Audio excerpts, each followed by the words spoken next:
Halo Bapak Ibu, sebentar lagi kita akan melihat video contoh percakapan untuk membuat perencanaan. Percakapan untuk membuat perencanaan akan dilakukan coach sebelum memulai proses pendampingan untuk pengembangan. Biasanya dibuat perencanaan untuk pengembangan selama 3 bulan. Dan di akhir 3 bulan akan dilakukan percakapan untuk kalibrasi. Coba kita lihat di dalam percakapan ini bagaimana coach menggali apa yang ingin dicapai oleh coachee, kemudian juga bersama-sama menentukan apa indikator keberhasilannya dan faktor-faktor yang akan dikembangkan agar tujuan tersebut tercapai. Faktor-faktor yang akan dikembangkan inilah yang nantinya akan dipergunakan sebagai dasar dalam melakukan sesi-sesi coaching yang menindaklanjuti dari pembuatan perencanaan. Halo Mas Lukman, apa kabar? Baik, Mbak Dita.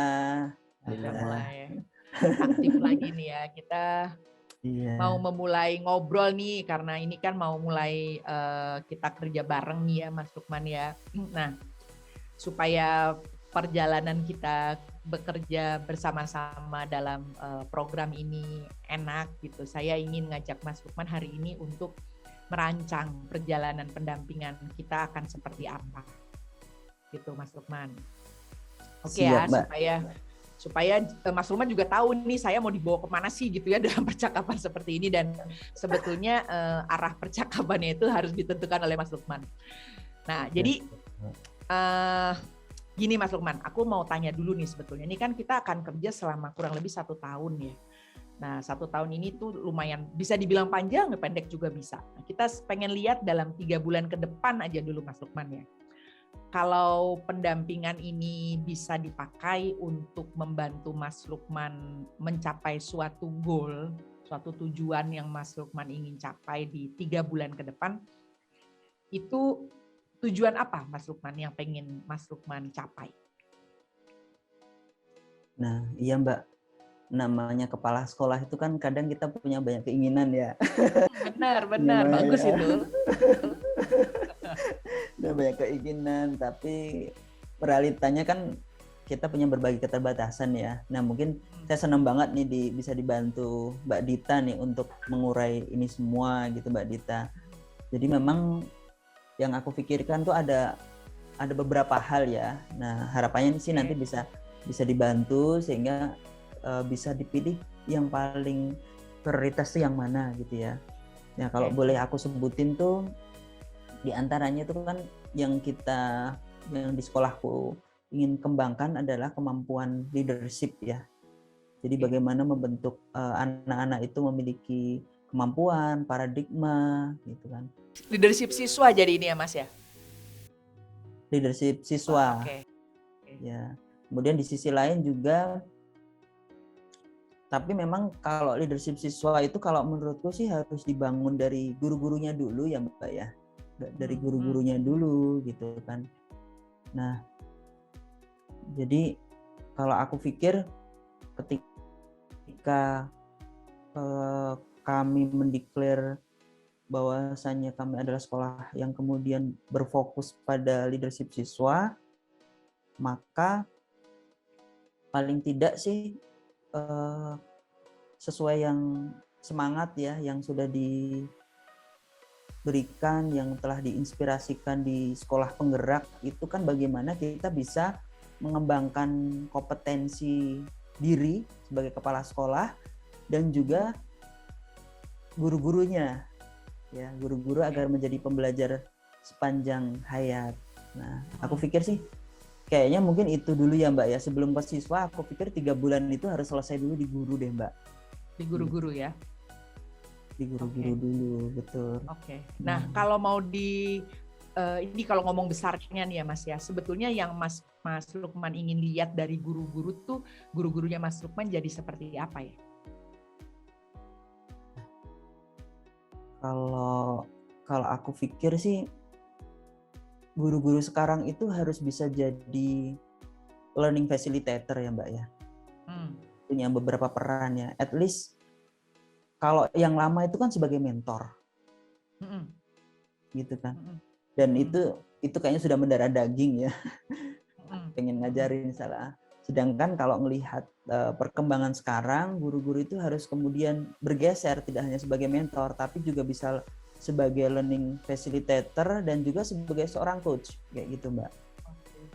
Jadi kalau tadi dibilang ada kompetensi yang berkembang sebagai baik kepala sekolah maupun guru supaya bisa menunjukkan pada murid bagaimana menjadi pembelajar sepanjang hayat, itu yang Mas Lukman ingin lihat adalah bahwa guru memahami perannya sekarang berkembang gitu ya.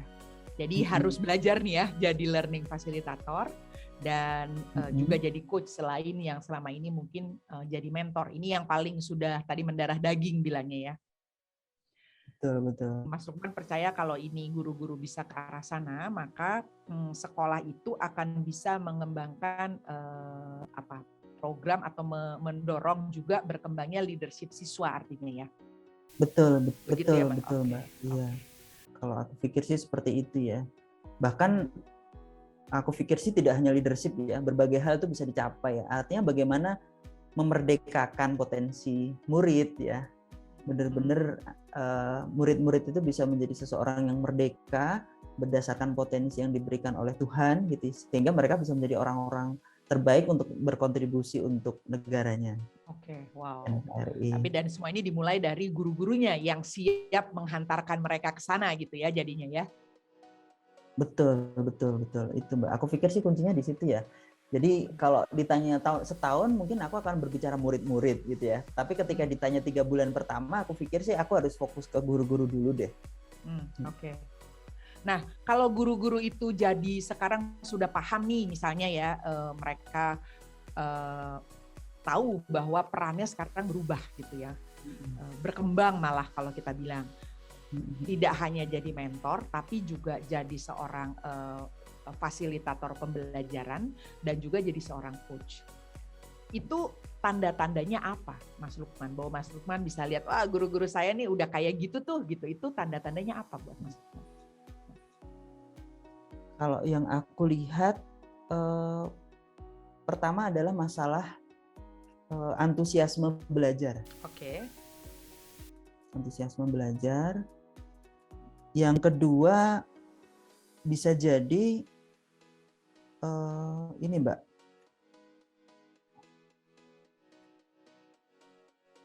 keterlibatan anak-anak di dalam program sekolah. Artinya kalau dulu biasanya itu apa-apa yang ngadain guru nih. Nah kalau aktivitas yang muncul, program-program yang muncul dari siswa itu, dari murid itu lebih banyak inisiatif itu dari murid itu sendiri, maka aku pikir itu salah satu ciri ya, di mana guru-guru sebenarnya bisa memfasilitasi pembelajaran mereka, bisa memfasilitasi perkembangan leadership mereka. Oke, jadi dari antusiasme belajar. Ini antusiasme belajarnya siapa? Anak atau gurunya ini? Menurutku sih mulai dari guru dulu terus ke siswa ya Mbak ya. Oke. Jadi ini tanda-tandanya bahwa guru-gurunya Mas Lukman ini sedang berproses menuju tadi ya, menjadi guru-guru yang mampu mendorong siswanya berkembang juga secara leadership dan juga menunjukkan memberi contoh bahwa mereka ini adalah pembelajar sepanjang hayat. Itu yang mau dilihat kan, dan ciri-cirinya tadi antusiasme belajar guru ada dan anak-anak juga terpengaruh gitu ya. Sehingga kalau dari anak-anak tuh kelihatan bahwa banyak inisiatif kegiatan datang dari anak gitu ya. Itu ya satu hal ya Mas Lukman ya. Kalau yang tentang antusiasme guru untuk belajar ini, Mas Lukman ngelihatnya dari mana ya? Apa yang bisa jadi ukuran? Kalau antusiasme belajar itu, kalau aku lihat bisa jadi tanpa kemudian dilakukan program, tanpa dibuat program, itu guru-guru sudah mulai belajar skill-skill baru. Atau bahkan mereka request Hmm. meminta gitu, Pak tolong diadakan program ini dong untuk pengembangan diri guru biar kita bisa lebih apa misalkan kayak gitu, biarkan misalkan lebih mampu menangani siswa kayak gitu. Antusiasme sih saya pikir jadi ada inisiatif ya Mbak ya, ada inisiatif dari guru untuk meminta program baru untuk dirinya ataupun untuk sekolah, untuk seluruh guru. Nah, jadi ada inisiatif. Jadi dua-duanya kelihatan dari perilakunya yang timbul inisiatif dari guru untuk minta mungkin pelatihan, mungkin satu program untuk membantu mereka berkembang. Kalau dari anak-anak ini ada inisiatif untuk kegiatan gitu ya. Gitu Iya. ya, Mas Lukman. Iya, betul. Kalau jangka panjangnya ya. Iya. Karena kita fokus ke guru betul ya. Jadi tadi ke guru dulu kan ya, yang 3 bulan ini ya, betul Mbak. Jadi guru ada inisiatif untuk minta program gitu ya. Pak Lukman minta ini dong, pelatihan ini, cara menghandle kelas atau apalah gitu ya, nanti ada permintaan itu. Apalagi Mas Lukman yang bisa jadi ukuran? Yang kedua itu aku pikir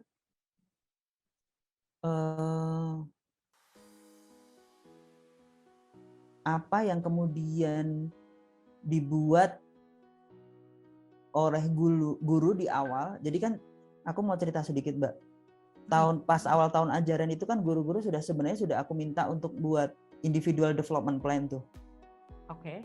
Rencana pengembangan diri ya, bagaimana apa yang mereka butuhkan dan sebagainya. Nah, aku pikir sih yang kedua mereka secara sadar mereview ya, melakukan refleksi terhadap individual development plan yang sudah dibuat ya. Oke. Ini gimana Mas Lukman mau gimana? Ini kan kita cari ukuran-ukurannya ya. Gimana kita tahu, gimana Mas Lukman akan tahu bahwa oh guru ini melakukan refleksi loh terhadap IDP-nya. Dan itu dulu mungkin ya. Gimana apakah ini jadi terbimbing gitu, maksudnya Mas Lukman yang akan ngajak dia untuk refleksi, sehingga pada saat refleksi itu dia ada bersama Mas Lukman memproses itu. Dan mungkin apa ya ukurannya, kalau refleksi ini kita jadikan ukuran bahwa guru ini sedang berproses memelihara proses perkembangan dirinya, gimana tuh Mas Lukman lihatnya? Iya Mbak, memang ini aku baru sadar juga sih ya Mbak ya, jadi makasih ya Mbak. Jadi selama ini kan memang sudah dibuat ya, tapi belum ada refleksi secara rutin. Nah, aku pikir sih bagus ya kalau kemudian ini diinisiasi, diformalkan, at least sebulan sekali lah. Mereka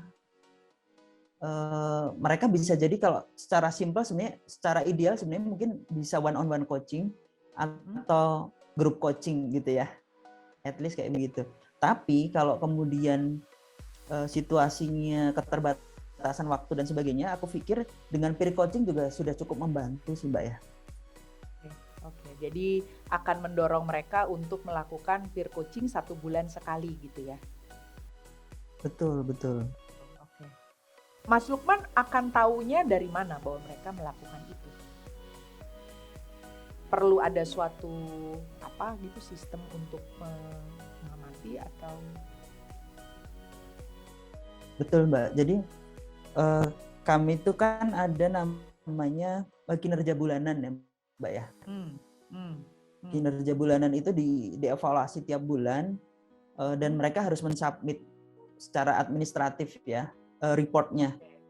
Nah, kalau sebelumnya kan memang beragam hal ini ya, bisa nilai, bisa itu yang sudah reguler lah contohnya ya, mereka harus submit nilai bulanan sebagai bentuk itu bagian dari kinerja bulanan mereka. Nah, aku pikir sih ini bisa menjadi tambahan poin bahwasanya mereka harus mensubmit peer coaching, refleksi peer coaching yang sudah dibuat, dan memang kita biasanya siapin slot waktunya Mbak.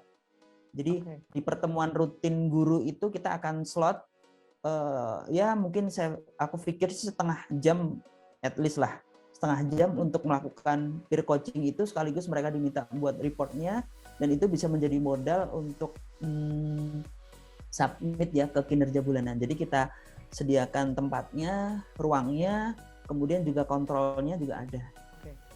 Oke, jadi sejauh ini kita udah punya 2 ukuran ya. Yang pertama adalah ada inisiatif dari mereka untuk minta program-program pengembangan ke Mas Lukman. Dan yang kedua, mereka menindaklanjuti IDP yang sudah dibuat di awal tahun ajaran dengan peer coaching ya. Setiap bulan 1 kali bersama kolega artinya ya, kalau peer coaching tuh ya Mas Lukman ya. Sama sesama pengajar artinya ya. Dan melaporkan hasilnya di apa namanya, laporan evaluasi kinerja bulanan. itu ya. Iya. Laporan kinerja. Nah, itu kita udah tahu apa yang Mas Lukman mau jadikan ukuran ya. Kita nggak perlu banyak-banyak Mas, nanti terlalu banyak juga pusing ya ngelihatnya. Mas Lukman kan banyak nih yang harus dilihat. Kita mungkin 2 ini kalau masih ada yang mau ditambah masih bolehlah 1 gitu, tapi nggak perlu banyak-banyak banget. Masih adakah yang mau jadi ukuran buat Mas Lukman bahwa guru-guru saya nih sedang berkembang menuju tadi guru-guru yang akan mampu membawa siswa berkembang juga? Kalau aku pikir ini kalau dilakukan udah dahsyat sih Mbak dampaknya ya. Karena secara nggak langsung mereka bulanan coba Mbak. Iya, udah rutin itu dulu aja ya gitu. Iya. Dari situ kan pasti muncul banyak request ini program ini gitu kan. Iya, ya. Nah, supaya tercipta kayak gini Mas, situasi yang kayak gini, guru-guru mau ngeluarin inisiatif, lalu juga melakukan refleksi rutin. Mas Lukman sendiri sebagai kepala sekolah nih, merasa harus mengembangkan diri di area mana Mas?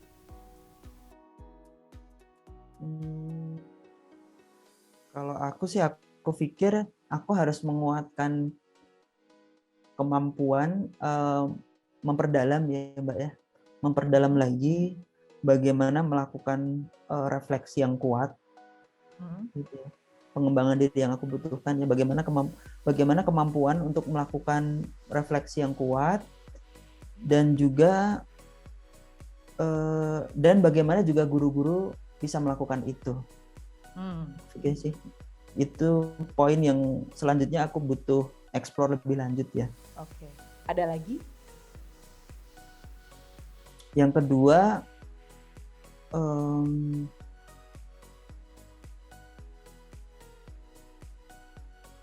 ini ya, kalau dari sudut pandang aku, mungkin aku mau menyusun ya beberapa panduan tentang bagaimana peer coaching yang tepat berbasis refleksi.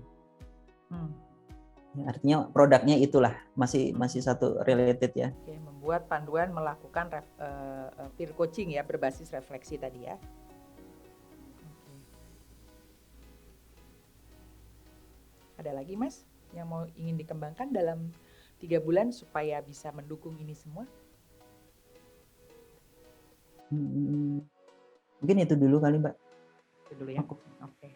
Ya, itu kalau kuat di situ sih, aku pikir ya nanti bisa yang paling urgent itu sih aku pikir saat ini ya. Yes. Mas Lukman merasakan untuk bisa melakukan ini butuh ada yang mendukung juga nggak? Pihak lain misalnya. Iya sih ya. Kayaknya kalau butuh sih ya, butuh. Nanti aku pikir sih tergantung ya, apakah bisa dari yayasan atau nanti dari resources lain, atau mungkin Mbak Dita sebagai pelatih ahli nanti bisa memberikan aku pendampingan tentang itu. Pasti kalau dari saya pasti akan support Mas Lukman nih. Nah, tapi mungkin kita buat lebih spesifik dulu sedikit ya. Kalau tadi dari yayasan, dukungan macam apa yang Mas Lukman perlukan? Kalau dari yayasan sih aku pikir yang pertama izin ya. Izin. Yang kedua juga tentu saja kalau ada rekomendasi referensi guru dalam arti mentor yang menguasai hal itu, aku akan pakai ya. Yang kedua, kalau tidak ada rekomendasi mentor, berarti ya diberikan support dana, aku pikir ya. Oke. Support dana untuk melakukan pengembangan diri itu ya ke wilayah-wilayah itu. Kalau dari saya butuh dukungan kayak apa, Mas Lukman? Nah, ya itu sih Mbak, aku pikir sih. Aku pertama butuh, kalau Mbak Dita memang spesialisasi di refleksi, aku belum mengerti Mbak ya, mohon maaf ya sebelumnya ya. Jadi apa-apa.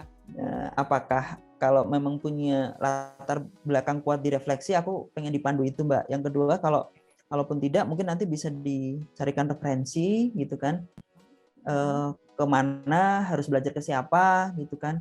Yang ketiga, aku berharap sih kita bisa continue ya Mbak ya, continue melakukan sesi-sesi coaching ini ya, sehingga bisa lebih terpantau lah Mbak, dalam tanda kutip ya. Aku butuh partner untuk ngingetin dalam, bukan sebagai seorang atasan ya, aku pikir ya, tapi sebagai partner belajar ya.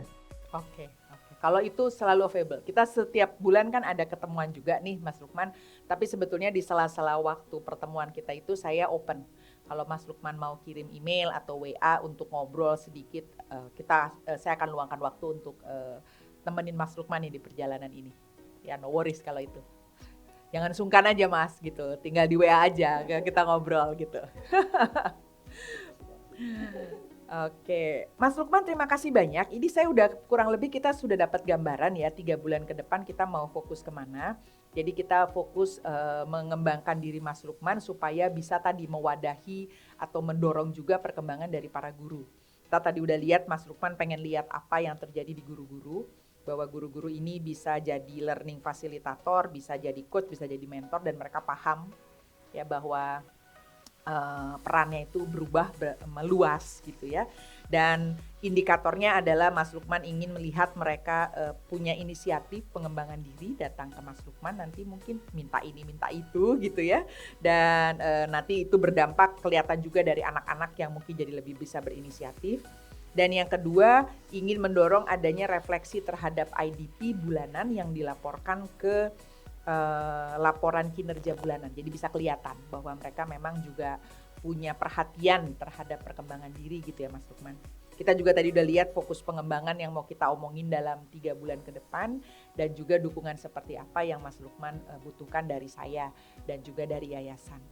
Oke, so terima kasih banyak Mas Lukman. Ini nanti saya beresin dulu nih di dalam form rencana pengembangan. Nanti saya kirim lagi ke Mas Lukman, tolong dilihat kalau ada yang mau ditambah atau dikurangi. Lalu dari situ kita akan mulai jadwalkan sesi yang pertama ya Mas, untuk ngomongin tadi gimana bisa mengembangkan kemampuan refleksi yang kuat. Termasuk nanti saya akan siapkan sumber dayanya, kalau ada buku atau apa, atau mungkin pengalaman saya tentang refleksi nanti kita share di sesi itu. Gitu Mas Lukman. Sip, Oke. mantep banget. Terima kasih banyak kalau gitu. Saya yang makasih banget. Saya ngobrol sama Mas Lukman nih selalu energizing gitu ya, bikin saya makin meluap-luap nih, pengen membantu pendidikan nasional nih jadinya. So kita ketemu lagi bulan depan Mas Lukman ya, untuk mulai menjalani perjalanan menjadi kepala sekolah dari sekolah penggerak yang top. Oke? Sampai ketemu bulan depan. Makasih banget Mbak Dita bantuannya. Sama-sama. Semoga Mbak Dita sehat dan bahagia selalu.